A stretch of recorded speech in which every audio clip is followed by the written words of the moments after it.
Flights are pricey, planning feels chaotic, and that family trip keeps getting pushed. I hear it every day from business owners and busy professionals, and I felt it too. I'm Ross, the founder of Itinerary Boss and your host. After 10 plus years of planning work and personal trips to over 20 countries, I became the guy who found the deals and turned points into upgrades. This show helps you turn everyday business and personal spend into points and miles for premium travel. Each week, you'll get step by step tactics and short episodes, plus expert guests with specific use cases tied to your most asked questions for travel plans that'll help support your business, goals, and your life.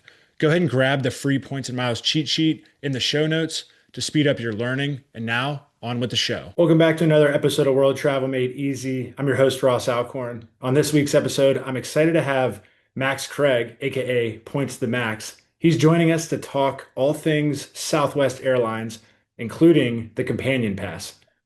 We'll dive into how 2025, 2026 strategy works, who it makes sense for getting the Companion Pass, if you're near a hub, or if you're not, how to play it. If you've ever thought that the Companion Pass is only for people that are flying all the time, you're going to learn a little bit more from Max today. Max is also going to tell us more at the end about some of the biggest mistakes people make. So make sure you hang around till the end to hear more. Hey, Max, how's it going? It's going great. Thanks for having me. Yeah, of course. Thank you for coming on. I know we got connected through Brooke from Card Pointers who came on a recent episode, and I know you've been talking at a couple different of the events and webinars. So really excited to have you here. Southwest Companion Pass, all things Southwest. Would love to hear before we dive into that, a little bit about you, your background, and how'd you get into the points and miles game? Absolutely. So I've been in the points and miles game for, hate to age myself, but over 25 years. Basically went into a corporate travel gig coming out of college. So I was doing 40 weeks a year of travel Monday through Thursday for many, many years. So way before cards like Sapphires and things like that even existed. So at that time, you always had a fistful of airline cards, plus hotel cards, and you had your points scattered all over because I was always one that I will say played the field, whatever. If I could take an airline and not have to connect, I would do it, right? If I, whatever, got a close hotel, I would do it. Obviously, I had my favorites, so I would pick which one kind of offered the same thing. But I also traveled enough that I could usually keep two airline statuses and two hotel statuses at the same time. So that worked out for me. Yeah, that's awesome, and I appreciate sharing that background. I know we were chatting before. We share a common background where that's how I similarly got in, right? Was traveling a lot. You kind of learn, and like you said, it's like where do you get some of the best deals? If you're traveling to different locations or if you live, in between two airports like Dulles or DCA, where one's American, one's United, or, if you're flying out of BWI, which we'll get into around Southwest, like there's so many different strategies. And I do miss being able to travel a lot for work and have that kind of competitive advantage of earning to then pay. But at the same time, also working from home, there's pros and cons. But we make fun of me because my wife travels a lot for work, so she's the one who's always, boarding first, getting all that, and I have less status than her and run the travel company and travel podcast. So it's always a joke running our house. Yep, and we're kind of the opposite, right? As I was always the one that traveled for work. Is that we used to live in the kind of Chicago, Milwaukee area, right in between. Is that I always had the choice of going basically Milwaukee or Midway or O'Hare. So I always did for a lot of it. What was best for me? Like you can get almost anywhere from O'Hare, but obviously there's more logistical challenges sometimes with parking, remote parking, taking the train, all that stuff. Because obviously Milwaukee was preferable if I could do it direct because it was about the same drive either direction.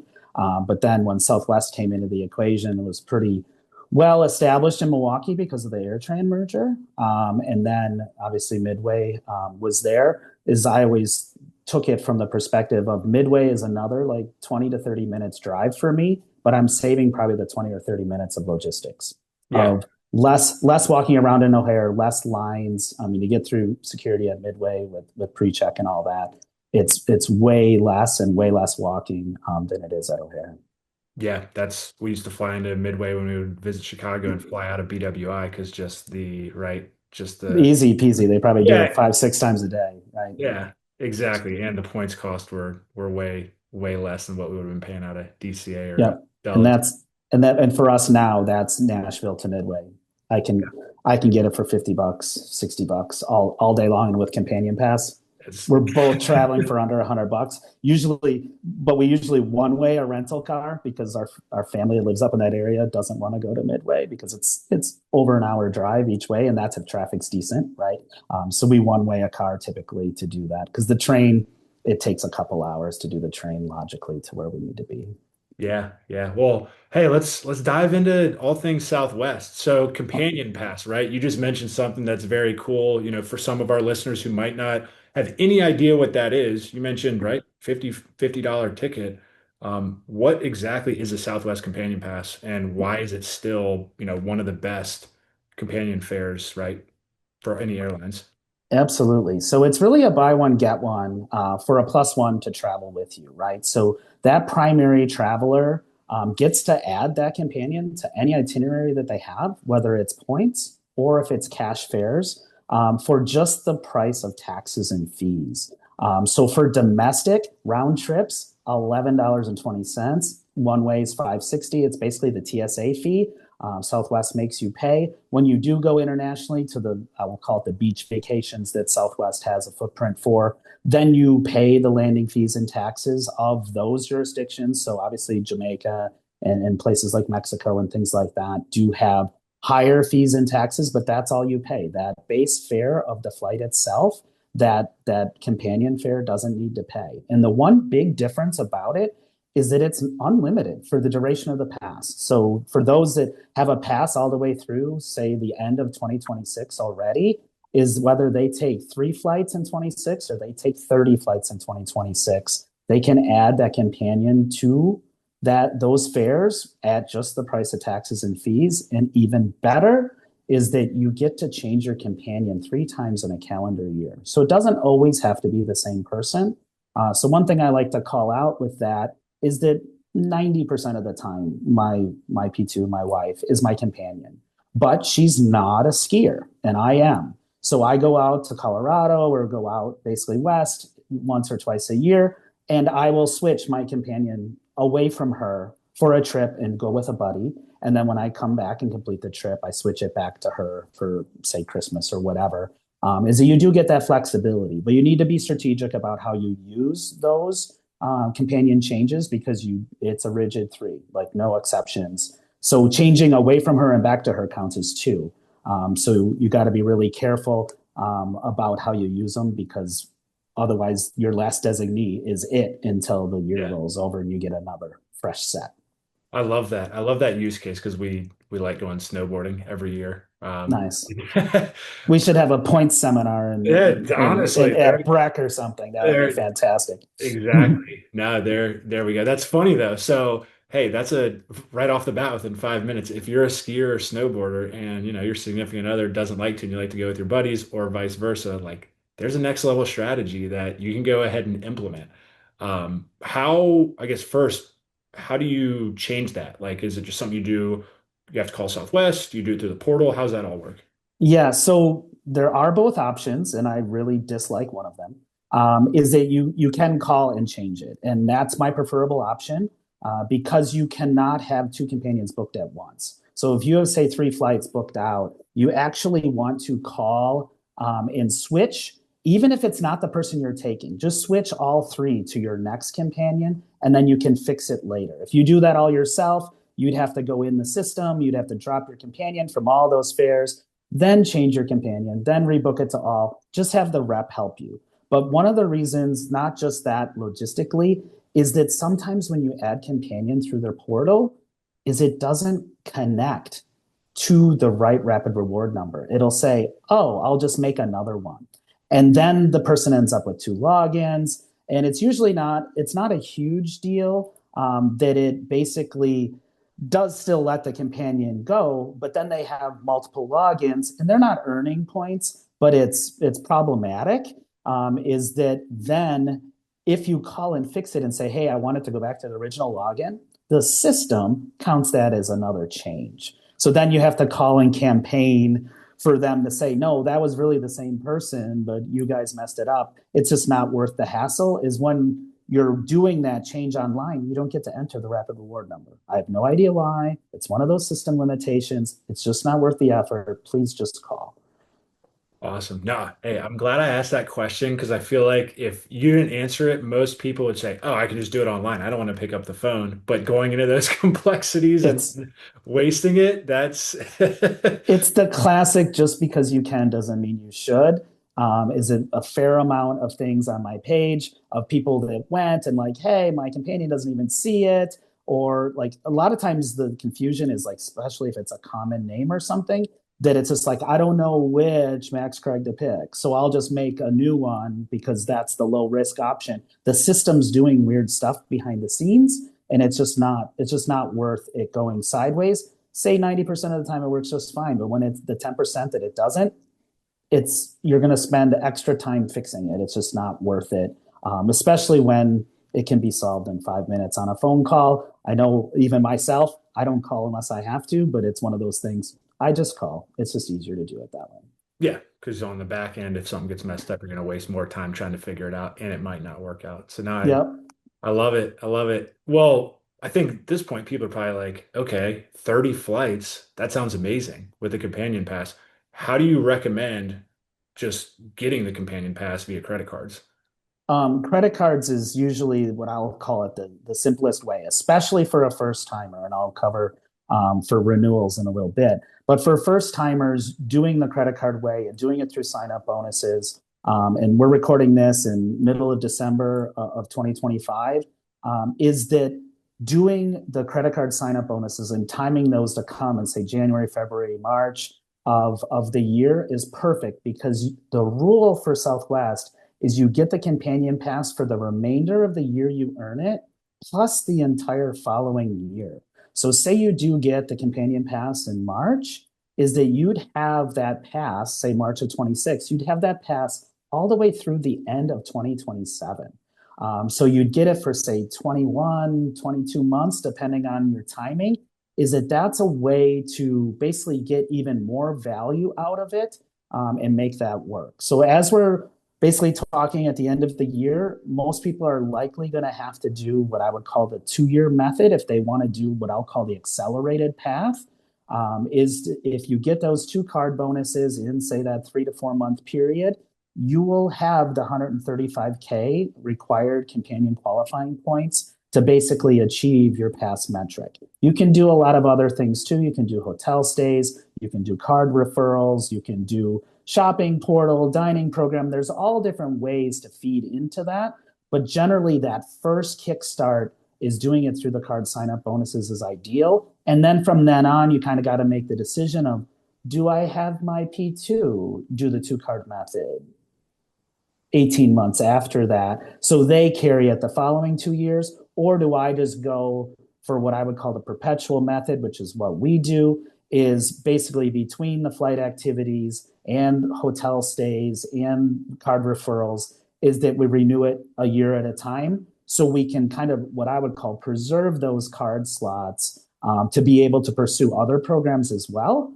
Because as much as I'm a fan of Southwest, Southwest is really a domestic airline. Granted, there's some international partnerships. So it's really, for us, we use it for what I'll call the beach vacations and the snow vacations, visiting family and all of that.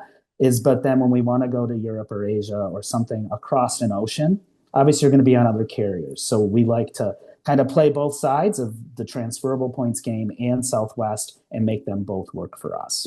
That's smart. No, and I love how you broke that down because a lot of the times people ask the first question is, what's the best card for me? How should I do this? And it's like you said, you have a strategy where you use Southwest for domestic, your snow and beach vacations. And then when you go international, you have the transferable currency. So I love that method and strategy. Just because I know a lot of people probably have this question, recording this mid-December, end of year, for someone to get that, since usually the welcome bonuses sometimes can be 3, 6 months, like do they have to apply for the card before the end of 2025, or could they do that in January, February? They just have to, right, hit that sign up bonus to maximize it. I would say that now is ideal. So a lot of people will probably be listening late December or even in January and February. is that I get questions a lot of like, am I too late? Because a lot of creators out there say, oh, the earliest you can start is mid-October. In my opinion, that's too early Hmm. because you have to be laser focused because you get that 3 month window. That means you have to qualify in January.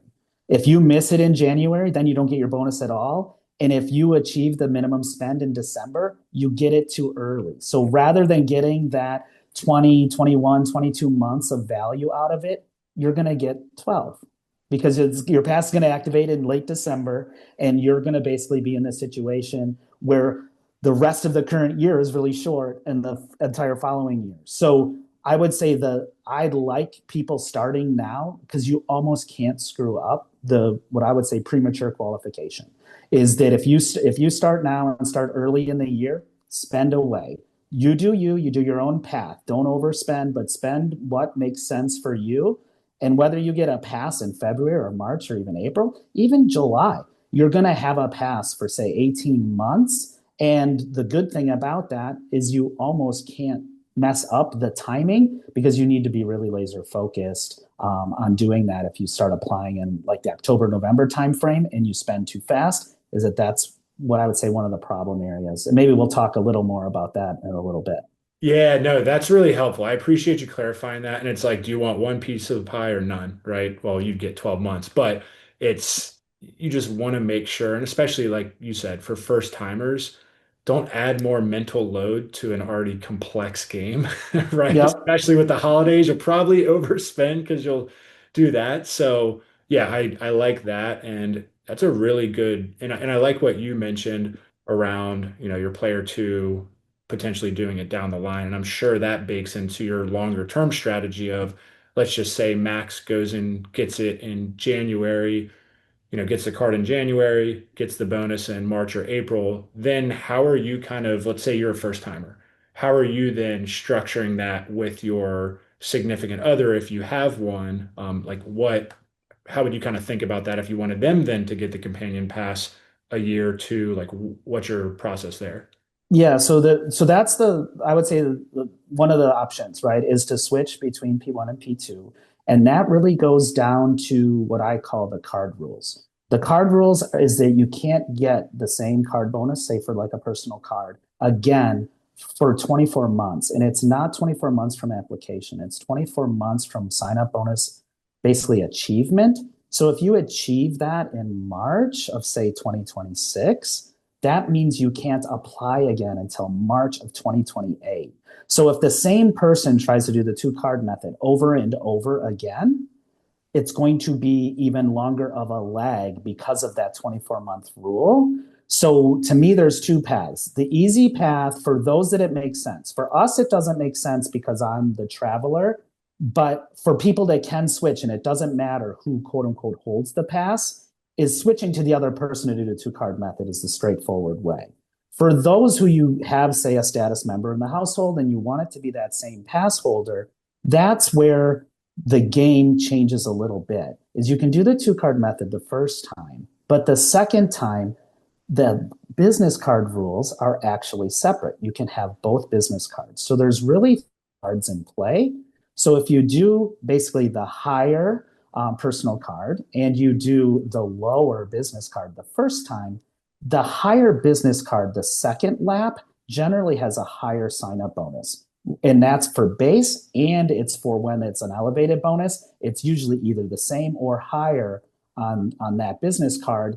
Is that makes it easier to extend it by a year. So if you can get that, say, third year pass by doing one card and your other activities, that means that same person can cycle through three cards in, say, a 24-month period, but have the pass for up to 36 months. So that's what we do. We constantly extend the pass year by year. But for those of you that can alternate, you can continue to kind of do it because by time the second round that P2 does it, then P1 is completely clear, the 24-month rule, and it's perpetual. So one twist I'll throw out there, some people want to go for two passes concurrently. And what I like as far as a long-term strategy, and that's something that I kind of promote, is that this is a long game. It's not the card of the month club. It's not what's the shiny object right now. It's what makes sense for you long term. If Southwest makes sense for you long term, and you say have two children that would travel with you, is that you might want to have P1 and P2 both have cards and both have passes. But a lot of times you want that first person to do it. And then I like to alternate years in that kind of strategy. So you can do that same 3 year thing I just talked about, but alternate who's doing it. So you do the 2 card method for player one, and then 24 months out, you do the 1 card plus activity method. And then the other person, that way you're not trying to do 4 cards all at once, all at the end of a year and try to time it. That's just insanity. It is doable for a first timer that has tons of spend, and say you have some fairly significant business spend, that can work. But I don't like using 4 card slots when there's only 6 to get all at once, because that makes it more complicated later. Yeah. Hopefully that makes sense. It does. It does. And just for people, if you're new here, if you don't know what P1, P2, player one, player two means, that just means, you one person, second person, whether, significant other one, significant other two, spouse one, spouse two. So that's just to make that clear, because some of you may be like, is this a video game? What are you talking about? So just, It's kind of like yeah, it who's is. got the controller, right? It's just like some people, it's just like, okay, it's your turn to have the controller. You're going to book the flights now under your account. It really is kind of, I like that video game Yeah, analogy. yeah, absolutely. But no, that's really helpful. So people are probably thinking now, like, okay, what about the card? Like you mentioned, like high level card, this card, like are there specific card thresholds? And then two, what happens if someone doesn't have a business or they're just starting out a business or they have a side hustle? Like that's where I think people sometimes miss out on the business spend is they think they have to have this $10,000 a month spend. It could just Mhm. be. So I'm curious your thoughts, how have you done it? How have you seen others do it there? Yeah, so I really like as far as, especially with the changes, and we're going to talk a little about that in a bit, is that now assigned seating at booking comes with some of the cards. So personal wise, I like the highest card for that reason, especially for somebody that doesn't have status. Of course, it's the most expensive card, but it comes with basically that assigned seating at booking and some other benefits that are nice as well. When it comes to the business side of the equation, reason why I said to do the lower business card first, it's really to preserve that slot for the higher business card and the higher potential bonus in the future. Sometimes it can be the opposite way, right? Is that that business card was elevated a few months back? It's not anymore as the time we're recording this. Is that if you had that significant business spend, you could have strategized to do it all in one big card. But that's why I'm saying to save that for later, because that could be a very good way to keep it for that third year as you have the pass. So that's one of the huge advantages to playing what I call the long game and strategizing how that all stacks up is to make that kind of stuff work. But as far as business goes, is that you can apply for the business cards with a side hustle or a business that you just started. That's totally okay. You don't necessarily need to have an EIN, but I'll be honest, it does help. And it is something you can do in 15 minutes. It is free from the government. Is that opens up your card possibilities, not only for this program, but for other programs as well. Is that there's some literal sweet spots in the business card game that for those of you earlier on in your journey, that opens up some opportunities for you not only to get and keep a companion pass, but to pick up some pretty solid transferable point cards as well to leverage for things on a footprint that Southwest doesn't have.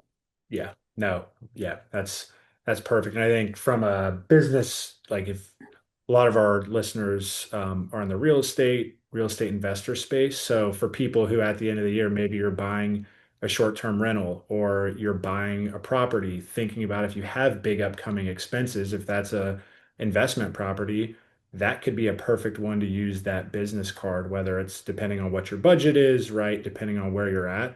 That's a great opportunity right there. And pairing that with personal, that's just one strategy. And you're timing it nicely. So no, that's really helpful. And I love that you touched on that piece. And we have some other episodes that dive more into the business side. But yeah, once you open up that faucet and lever, that's just it's it makes it a little bit more fun, and you can start to combine those points with personal points, business points. Yeah, and on the real estate side too, if you have, when you start to have multiple properties, that's when you can start to do that in multiple businesses. That's when it gets really fun. And if you have a spouse, a player two, or if they're player one, right, and you have both those combined, it gets really fun. Oh, like it's absolutely fun, right? And especially like just to go on a little tangent about the real estate space is that a lot of people put LLCs for each property, right? To try to have some segmentation. You can do that, right? Is you can have a business card of the same type for each of those LLCs and the game gets even bigger. Like for us alone, we have a couple, right? So we have actually three tax IDs that we have for different kinds of things is that means that you can kind of compartmentalize your spend and your bonuses and play the game at what I would call a more advanced level. Yeah, yeah, yeah. Two of those properties paid for our honeymoon flights in business. Love it, love it. That's how the game's played. Oh yeah. But I know, so Southwest, I know there's a ton in the news, just about changes. They went with what they were really well known for. They made a change. So I think people were like, oh, I don't know if I still want to fly Southwest anymore, right? Everything on social media is amplified. But a lot of Mhm. people saw that. So I'm curious your thoughts, right? Like, is it still worth it, Companion Pass? Like, what are your thoughts too on just Southwest as a whole?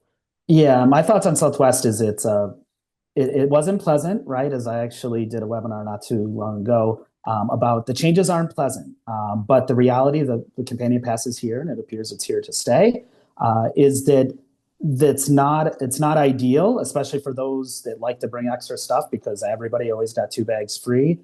Is that it's not the most ideal thing, but there's still ways to work it, right? So one thing that came out was the basic fare, and other airlines did that a decade or more ago. It's a no frills fare. You don't earn a lot of points. Some other airlines don't give you any points on a basic fare, and it's completely sacrificial. In other words, if you don't go, you don't even get a refund. And some airlines, if you don't go, they take, say, a $99 cut out of it when you get your flight credits. Southwest will actually give you back the full fare that you paid, but it is an inflexible fare. There's no changes to it. So if you get a fare price decrease, you need to cancel it. You need to rebook. And that's one of the challenges that came in that I'm not the biggest fan of is the flight expirations. Is that basically up until COVID, there was flight expirations, but they basically let that go on flight credits for, say, a 5-year run. Is that now that's back. And for a basic fare, it's 6 months and it's 6 months from booking. So when the schedule goes out 7, 8, 9 months, and you're one of those people that books right away, and you might make a decision later whether you're going on that trip, your flight credit might be expired by the time you do it. So I would highly suggest that people, especially if you're not doing it on points, if you're doing it on points, it doesn't matter. Points come back and they don't expire. That's totally fine. But when you're doing it on cash fares, is definitely pick choice or above. So you get a 12-month window. That way, if you do cancel closer to the trip, you still got a few months to be able to use that. So it's really, they're doing what basically the other airlines did a while ago. And it's not ideal, but to me, I just kind of consider it as the basic fare is just not for me. I only book it really on points. The other thing that they changed was the fare multiples, and actually for the basic fare, obviously it's lower because they never had it before, right? So they slotted one at the bottom, but at the top it actually went up. So for those of you who pick Choice Extra, which used to be called Business Select, that fare multiple is actually at 14x now. And that's huge, especially for those that can fly enough for status, which is 20 segments for A-list or 40 for A-list preferred. And obviously there's some qualifying points. We won't get too deep into that. But those people with status get either a 25% bonus or a 100% bonus. So that accelerates the points that you earn. So if you are A-list preferred and you're doing 14x, you get that towards rewards points, you get that towards tier points and companion qualifying. But when it comes to reward points, you get another 14x on top of that. When you're getting a 28x multiple back, it almost erases, and I actually have found a bunch of use cases where it is worth you, especially if you have status, paying the extra because the point value you're getting in return outpaces that fare upgrade. So that's a reason to chase status and to basically try to renew it to get those tier qualifying points is to chase that 14x multiple. And I have quite a few people that are doing that. Is that they basically buy those highest level fares until they get their status renewed, and then they start basically backing off and then using points or buying a cheaper fare to work that system. So that's one thing to keep in mind. Assigned seating is something that I would say is a huge benefit because I think it was keeping some people away from Southwest. And not only what I will say the casual travelers that take a few trips a year, it was actually keeping people that are travel warriors and road warriors away because on other airlines, you're first in the queue to get those extended legroom seats, potentially an upgrade into, say, domestic first, is that you didn't know what you're going to get. Granted, if you had status, you were fairly early in the queue to get on the plane. But to use today's example, they have a lot of the planes converted already to extended legroom. The pre-boarders are getting those seats. But come assigned seating, it's going to be either people that paid for them or those status members are going to be able to confirm those seats ahead of everybody else. So I think that's a huge win for the business traveler to work that. Bag fees, that one, not so fun. But if you have a credit card, you get one per person. And you get it for up to 8 people on your reservation, plus your companion. So basically one card fee, say it's around, say, $200, right? Is that you're going to avoid that $35 bag fee. Say you go on a trip with 4 people. You're going to avoid that $35 bag fee per person, per direction for everybody on your reservation. So if you take one trip a year with more than 2 people, it's already paid for. If you take 2 trips with 2 people, it's already paid for. So to me, it's a no-brainer. And this is my own whatever aside. I think that Southwest was just trying to encourage that people get and keep the cards, that they don't churn them. They know the games that we all play. They know that we're going to get and keep and play the 24-month rule. They know that people are going to do that. Is that this makes you basically keep one in your household some way, somehow, long term, because let's be honest, it's worth it. Yeah. Yeah. No, I appreciate you breaking down that math because that's one of the when people are trying to decide what card do I open, which one, what about annual fees? I don't know if it's worth it. Like just right there in 10 seconds, you just broke down it very simply. And I think that's where you mentioned being a business travel. If you're traveling for business, and earning a 28x multiplier, like that's massive, especially if your business will pay for you to, right, fly, pay that extra. But then too, if you live near a hub, like this makes it an absolutely no-brainer. So just for people who, if they aren't familiar with the hubs, or they're flying places and they want to use a strategy, are there specific airports where you're like, hey, this is an absolute no-brainer for the companion pass? Oh, absolutely. And it's really, I would say, the Southwest sweet spots, right? So you obviously have Texas. That's where they started. Really almost anywhere in Texas. It's super valuable because you can get to the Texas hubs very easily and sometimes 45-minute flight, right?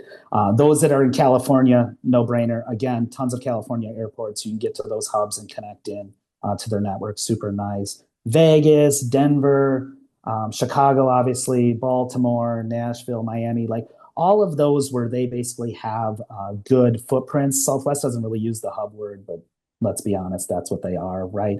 Is that those to me are no brainers. If you're in a more, what I would say, whatever, connecting type location, it can be more challenging. So that's kind of what I would say the personal decision tree of is the pass worth doing? If you can make it work a couple trips a year, absolutely. Because not only are you going to get those sign up bonuses if that's the path you choose to take, is say you get 135,000 miles, right? Is that for round number sake, call that $1,500 worth of free flights. Is that you're not only able to keep those points and use those points, you also basically are getting double value out of them when you're bringing a second person for free. Yeah. So you're getting really, say, let's call it for round numbers, $3,000 worth of free flights is maybe that's worth taking a connection that may not be ideal, but that's going to bring your trip prices down. But for some people, say Southwest is not popular, is that if those are always kind of super inconvenient things, then maybe you do want to pursue, I would say, the airline that is popular in your particular location. So that's one of those things that's more personal. But one thing that I didn't bring up earlier, and I kind of regret not doing it and mentioning it, is repositioning. That's how we get like to Europe and Asia, is that Nashville doesn't have a lot of options. Nashville's a great airport domestically, but internationally, you got a BA flight to London, you got an Aer Lingus to Dublin, and one to Iceland. Is that those are the only options, and they know they're the only options. It's really tough to get those competitively on points, especially multiple like business class. So we still reposition to Chicago. We know it. We know how it works. Reposition to Chicago on a companion pass for $50. So for $60, we're both going there, right? And then, of course, we have family there, so we don't have to pay a hotel. We usually go a day or two before, say hi to people, hop on a plane, get to Europe, and then do the rest of the trip. Is that those bigger airports like JFK, like O'Hare, right? Is getting to Europe, getting to Asia is usually less on points doing it that way. So I would say always keep in mind that just because you search from your home airport and you found some point options, look to see if repositioning does make sense to save your points that are those transferable points, say, in other programs, is you can really leverage Southwest to do international things and get you repositioned, buy one, get one, Yeah. instead of paying for a separate flight or even doing an award flight somewhere else. I love the breakdown and how you're thinking, how you said, hey, we go from Nashville, and you broke that down to Chicago, and you brought in the Southwest Companion Pass. You're saving money there because I was like, oh, I don't want to pay for another flight. Well, right there, you have that. And then the strategy around we have family in Chicago, and we're actually doing a deep dive with Hunter from Frequent Traveler University on positioning flights. But yeah, we do the same thing. Charlotte has some good. A few more than Nashville, but not as much as New York, right? Newark, Chicago, Dulles, and my best friend lives in Dulles. When we go to South Africa this May, same thing. We're gonna go up a day early, stay with them, see them. It's a win-win. Fly out of there, come back, and got great deals. So it's just like thinking through those type of things.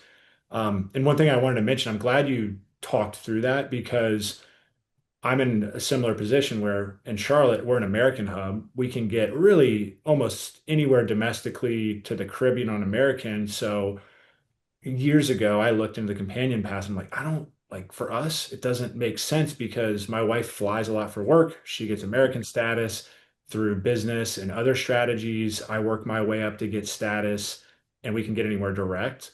So again, it like to use it as an example for others, that's kind of the thought process that I've used because if I can go direct somewhere and use transferable points from my personal or business, if I don't have enough American points, that's kind of how I break that down and think about it.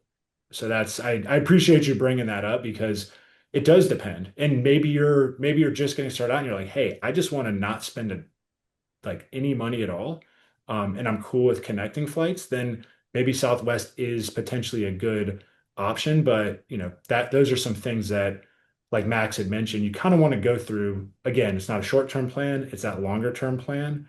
And thinking through those is always really good. Absolutely. And one thing I'll bring up is like for those that may be retired or super flexible with their plans, maybe the connection's not bad. And maybe you can stop and visit somebody on the connection and have lunch with them and then get back on the plane to go other places. For those that are like still working and your vacation days are numbered, man, you want to take those beach vacations and just get there and be able to enjoy it, right? Be able to get there and actually still enjoy your travel day, right? So that's one thing I bring up about basically Nashville to Denver to go skiing is that I've been to the more remote like skiing vacations and I love it, right? But me just getting to Denver and going is super easy. I can ski the same day I travel, and a lot of other locations that's not even theoretically possible, right? So I still have whatever those constraints of PTO days and things like that. Is that's part of the reason why I will play the game different when I'm not working, right? Is I'll have more flexibility to maybe take less convenient things because it's even cheaper. So that's another balancing act too.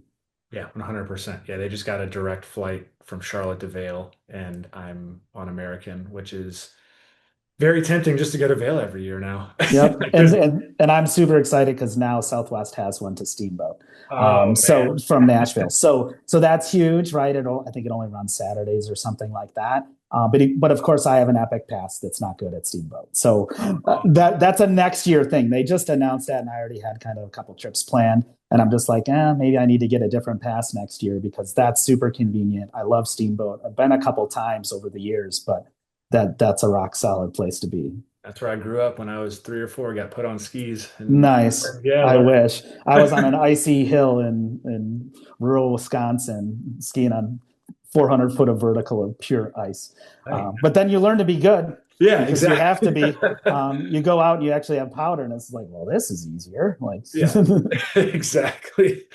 That is too funny. Yeah, I mean, I think there's I know Frontier had announced a new companion pass. Are there any others? And like how do you just real quick at a high level, like how do you compare that yeah, to? yeah. So Frontiers, I mean, their Go Wild thing is I'll call it wild. I mean, they'd have made up the word. I'll call it that. Is to me, it's a standby pass. Is that you can't confirm until 24 hours out. If you do confirm more than 24 hours out, you need to pay extra. So, and sometimes that fee is basically what Southwest would be for just having a normal flight. So that's one of the kind of gotchas of some of the other programs that also I would say kind of look unlimited. Is that if you need to kind of play their game and they have a kind of a pay to play like status game to get free bags and things like that. So I would say Frontier is available. It's definitely something to look at if it's convenient for your location. But to me, it works super well for those that are flexible. That can go on a whim. I want to take it. If you're traveling around, say, vacation times and like holiday weekends and things like that, you might not get it, right? Is that seat might not be there, and to me, they're using that program to fill the planes more. Is that it's very different than Southwest. Is one example that I like to use is that sometimes I'll take business trips, and my wife works from home as well. Is that she'll come with, and sometimes she'll say like, no, I'm not going to come with, so I don't book her, and then I think something happened. She didn't have to do this presentation, and then she wanted to come with, and the price of the flight had increased by probably 3x since when I booked. But because of the companion pass and there was still seats available, I added over $5.60. It didn't matter that I paid 200 and now the flight was 600. I was able to add her a couple days before for the 560 and she came with, she worked from the hotel while I was working and then we were able to enjoy evenings together. Is that flexibility is something that I don't think any of the other passes have. And very similar with the other programs that have a pass is you get one and you have to earn your way to say a second one. I know that deltas can be complicated to use. You could do a search and you'll find some of the cases for that. Alaska has a companion fare as well. But again, it's limited use. And in that case, you can only use it on revenue fares. So you do have to pay for that original flight. And there's guardrails of how expensive the flight is and all of that. So Southwest, way more easier to quote unquote play the game and way more straightforward. And you get way more value out of it. Yeah, no, appreciate that example too. Just thinking through for people who travel for work and yeah, if you have a significant other who wants to travel with you and they have remote, like that flexibility, I think is huge. And Absolutely. and Yeah. you're saving money there. Hey, well, I know we're getting towards the end of our conversation, but I always like to ask, I know you've talked about some of it, strategies, everything. We've done a deep dive, but most common mistakes or just misconceptions, when people are trying to get companion pass. Yeah, so a few things, right? So one is the not understanding the card rules. So not only the 24-month rule that we just talked about a little bit ago, but also I would say the premature spending minimum hit, right? Is that people that start too early, they get their bonuses and they come in December, they limit the amount of use of the pass, and you've quote unquote already burned up your card slot. So that card slot, even though you did it early, you still got to wait 24 months from say that December date. So you kind of reduced your flexibility going forward. But some of the things that make that happen is things like, oh, I returned something. Is it the spend tracker only goes up? Is it returning something actually doesn't make the spend tracker goes down, even though your basically your statement balance did? So you definitely want to be diligent about watching your spend tracker as you're working on a sign up bonus, especially if you're starting late in the year and it's at potential risk to qualify too early. And then some of the other myths that I like to bust is like, get a question about, oh, 135,000. Like I can't spend $135,000 a year on a credit card. You don't have to, right? That is, I would say, arguably the hardest way to get your companion pass renewed.